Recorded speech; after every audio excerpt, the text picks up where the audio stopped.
Atetose. Conhecendo um distúrbio do movimento. A atetose é uma manifestação incomum de certas doenças neurológicas, especialmente dos danos anatômicos ou funcionais dos gânglios da base. A atetose é o conjunto de movimentos involuntários lentos, fluidos e contorcidos. Geralmente afeta as mãos e os pés. Esta patologia é uma manifestação incomum de certas doenças neurológicas, especialmente de danos anatômicos ou funcionais dos gânglios da base. Quais são os gânglios da base?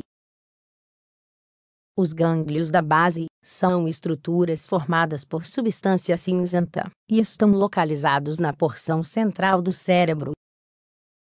Eles são caracterizados por um grande número de conexões com outras estruturas dentro do encéfalo. Estão formados pelo núcleo caudado, putamen e globo pálido. Eles participam da execução e manutenção da atividade motora, de modo que as alterações anatômicas ou funcionais, dadas pela deficiência ou excesso de certos neurotransmissores, manifestam-se de maneira evidente em forma de movimentos anormais. Distúrbios dos gânglios da base.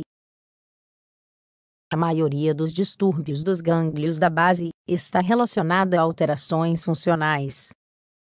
Isso se deve a um déficit ou excesso de certos neurotransmissores, o que leva a hipo- ou hiperatividade elétrica na referida região.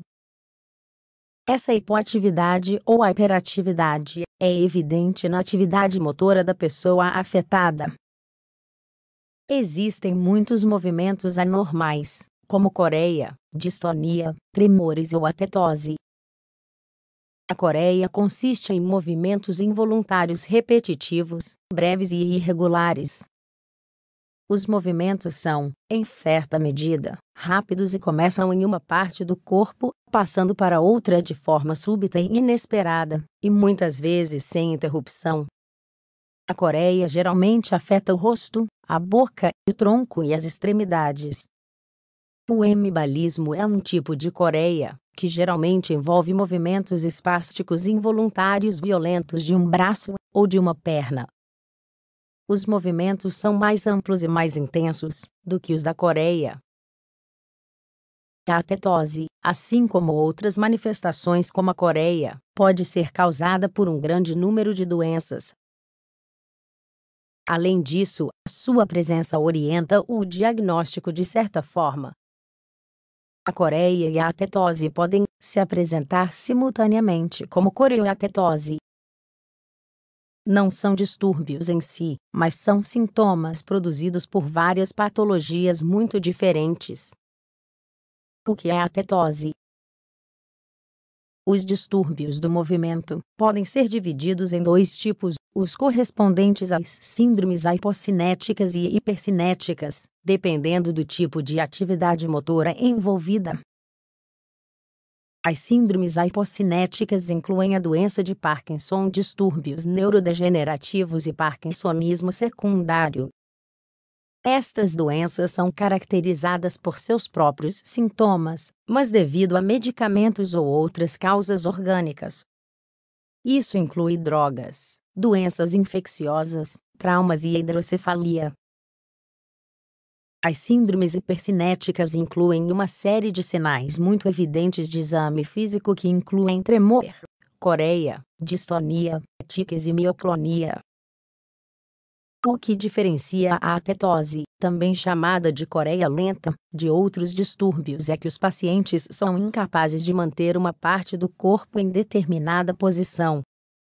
Manifesta-se com movimentos lentos, constantes e inevitáveis. Geralmente ocorre nas porções distais dos membros, língua e garganta, embora possa ocorrer em qualquer outra parte do corpo. Os movimentos lentos característicos deste distúrbio permitem diferenciá-lo de outras alterações, como a coreia.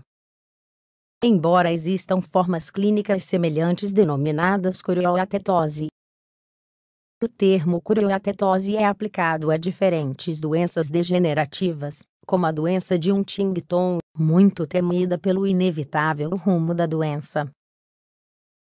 Outras causas de atetose. Existem outras causas de atetose, por exemplo, infecções do sistema nervoso central, como a encefalite. Elas estão relacionadas com os danos difusos e graves de todo o tecido cerebral. Por essa razão, os distúrbios do movimento e os sinais são bastante comuns. No entanto, esses pacientes devem receber tratamento a longo prazo com imunossupressores, como esteroides. Como resultado, pode haver uma tendência a infecções do sistema nervoso. Isso pode desencadear distúrbios do movimento, algo semelhante ao que acontece na encefalite. Então, essas informações foram úteis para você. Sendo assim, continue conosco porque temos mais artigos relacionados à saúde e bem-estar.